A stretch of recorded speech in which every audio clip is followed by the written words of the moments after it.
Well, especially the track's pretty greasy, so you know, it just pays to be sensible and just get as many points as you can. Fantastic, great performance. Thanks very much. There we go, Phil and Lance. That's the podium for this one. We're back up to you guys now. Thank you very much, Cam. As the electric bikes are on the circuit at the moment, and what a lightning start from Daniel Pottage there. A little bit slow for Jason Morris. Brad Swallow, who's third at the moment, managed to get up in front of Jason Morris early on. And then Morris, he's got a few problems there, I think you'll find, Phil. He's twitching left and right. Look at this. Brad Swallow around the outside on the Daniel Ripperton entry. Yeah, great to see Brad Swallow getting an opportunity on the electric. This is his second race now, Lance. He's figured it out in the first one, what he needs to do. He's almost out of the seat as he charges up the hill. Oh, you haven't heard all of my electric bike jokes, have you? No, because I've been giving them down. No, because Trent's sick of them. Oh, you won't be able to resist. Oh, mate, I tell you what, he almost unplugged himself there as he came through that turn number 5. But look at the lead that he's got at the moment. A fantastic ride from young Brad Swallow. He said that he was quick to learn this sort of bike and this racecraft and do certain things. And look at this Daniel Pottage now under a lot of pressure from Jason Morris. Morris running him wider than I think Pottage was comfortable with there that time. The Varley has certainly come on throughout 2015. Yeah, it's good to see that they've rectified all of those issues that they had early in the season where the bike would go really good for a lap and a half or so and then it would cut out and it would take them 30 seconds to get the bike reset. But there's no denying the speed of the machine of Danny Pottage. But I think the other thing that we can't deny is that until the arrival of Brad Swallow is that Jason Morris was the best rider in this field, but unfortunately he had the most temperamental motorcycle.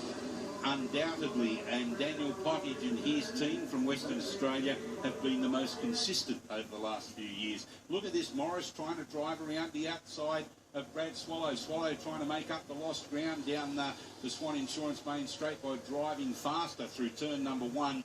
They concertina up in iPone as they head out of 2. The left-hander that leads into the right-hander, iPone 3. Oh, Pottage has gone wide. Swallows up the inside, almost rubbing back tyre with front tyre as they exited iPone up over West End Mazda Hill and down into Berwick Leathers. No, it's DID Chains. What was the thought of Danny Ripperton to get the young man Brad Swallow out on his motorcycle, because he's ridden that bike with great aplomb himself for the majority of the last couple of years? Well, the Ripperton motorcycle has been one that's been handcrafted. Everything on that bike is handmade by Daniel Ripperton, and he wanted to make sure that he could maximise the ability on that bike until he, a real-size rider, was detrimental to the overall power plant, I guess. And he's been saying for the last 12 months or so that he needs to get a rider of smaller, I guess you could say, build, but with the ability and the desire to put the best foot forward with the Ripperton. And I think he's found something with Brad Swallow.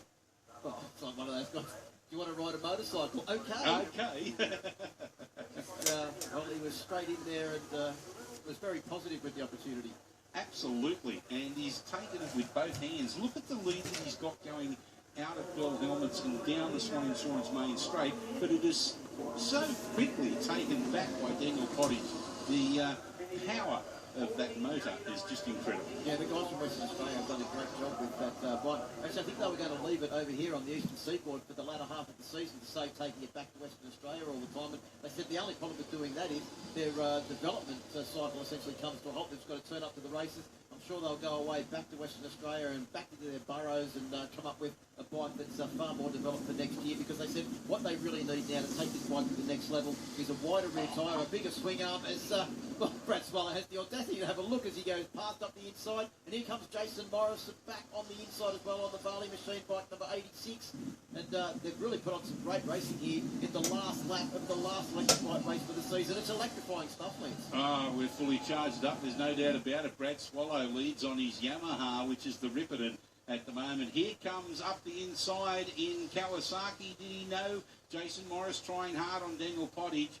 They're the front 3 runners. Forgive us for forgetting about David Hiley and Andrew Lua. There are still 2 more bikes out there. Yeah, both of those guys are actually also on production machines. Unlike these, well, these are bespoke machines, pretty much in the same ilk as the Irving Pits that we see in Pro Twins. They're handcrafted machines that have been built with going fast is the only thing in mind.